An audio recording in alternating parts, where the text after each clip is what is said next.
Hello again, Goku Sunday BZ here, and this is just a quick little thought video. I actually just got home about 30 minutes ago from work. First thing I see in my video game news feed, getting off of work, is from NBC Business News. And surprise, surprise, first thing I see in business news is, strangely enough, a announcement that apparently Microsoft has purchased, believe it or not, and weirdly enough, Bethesda. This is really weird. In all honesty, I did not see this coming, and I apologize for this weird lighting crap. Anyways, but yeah, how do I react to this? Frankly, it's weird, to say the least. I mean, you're talking a massive size AAA game studio. So, it is definitely a surprise, but it shows Microsoft is definitely big time into the influence and the growth of Game Pass for the ninth console generation. It definitely shows Microsoft, and more specifically Phil Spencer, is definitely dedicated into the expansion of Game Pass, looking at things from more of a business perspective.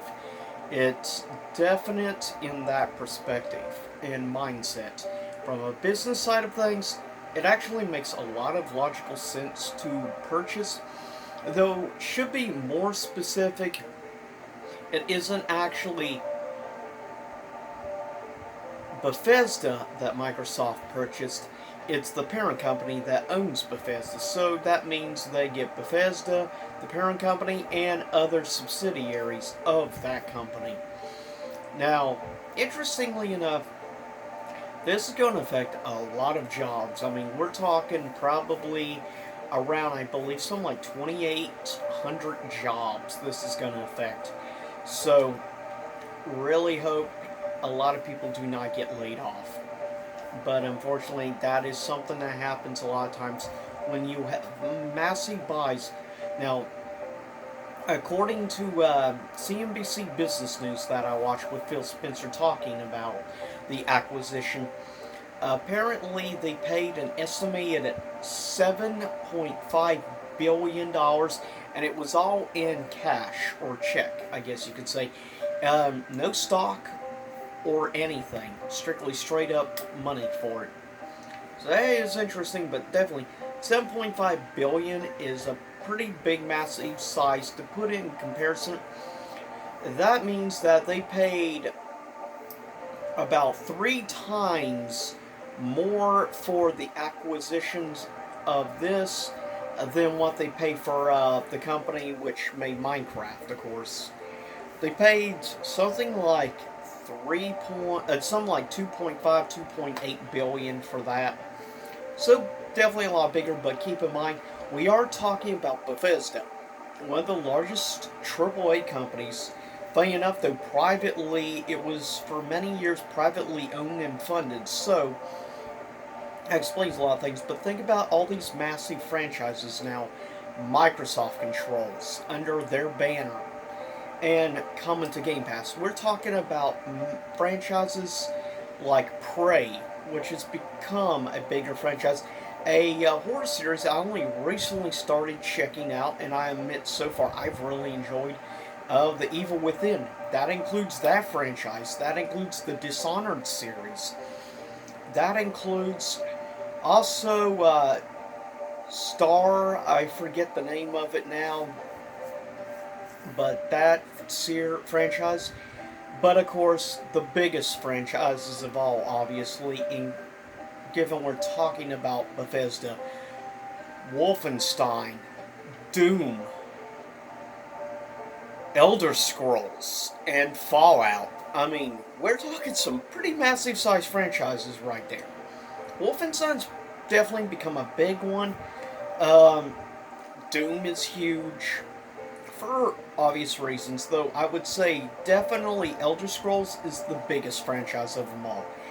Now the question is, I'll quickly wrap up this video, but the real question is, what does that mean? I mean, obviously it means all these games are now coming to, obviously, Game Pass and Xbox Series X. So the question is, does this mean Elder Scrolls 6 could become a strictly come to PC and Xbox now because of Windows Store and everything?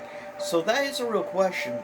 Could it be console-wise exclusively only to Xbox? If so, think about the amount of influence that could change and shift power-wise from Sony. Because that's something Sony should look at and notice, because let's be honest, Sony is not big enough of a company that they can shell out $7.5 billion for a major studio acquisition. Yeah, they purchased, not too long ago, Insomniac, but in comparison in size, Insomniac is nothing in size compared to Bethesda in comparison. They're very different size entities altogether. Because Bethesda was one of the giant studios. I mean, one of the big AAA studios. Now that Bethesda is gone, it's hard to say, what does that mean for the future? I mean, could we see possibly Microsoft or someone and buy out maybe Konami? Personally, I wouldn't mind something like that, because Konami only cares about Pachinko machines now. They don't really care about great franchises like Castlevania, like Silent Hill, which is the music in the background. More specifically, the Silent Hill movie. But yeah. But it's hard to say what that means for the future of gaming, but it is going to be a major power shift. It's a good thing Nintendo is on good terms right now with Microsoft, business-wise. It is a good thing they are in good terms. But it's hard to say what this means for the 9th console generation and how this could shift power now between the PS5 versus the Xbox Series X. Because of purchasing Bethesda, this is huge. But I'll get ready to cut this video. I have a couple of announcements, some future reviews coming. First up, though, finally got in the mail today Super Mario 3D All-Stars. So I'm looking forward to playing each of these games a little bit, and eventually I will do a review on this. But that may take a little time, given those are massive games. My very next game review I am announcing is going to be one of my personal favorite games of all time. My next game review will be for Gravity Rush on the PlayStation Vita. My first regular Vita game review. So I'm looking forward. And also a movie review I have coming in the very near future. Return of the Cat. A great Studio Ghibli Miyazaki film. And I'm looking forward to talking about this movie. But I'll see y'all anyway soon enough. And yeah, I'm not sure overall how to think. I'm definitely going to take some time, and I'll give overall my final thoughts on this on next Monday video game news. But I'll see y'all next time. Soon enough, same YouTube time, same YouTube channel.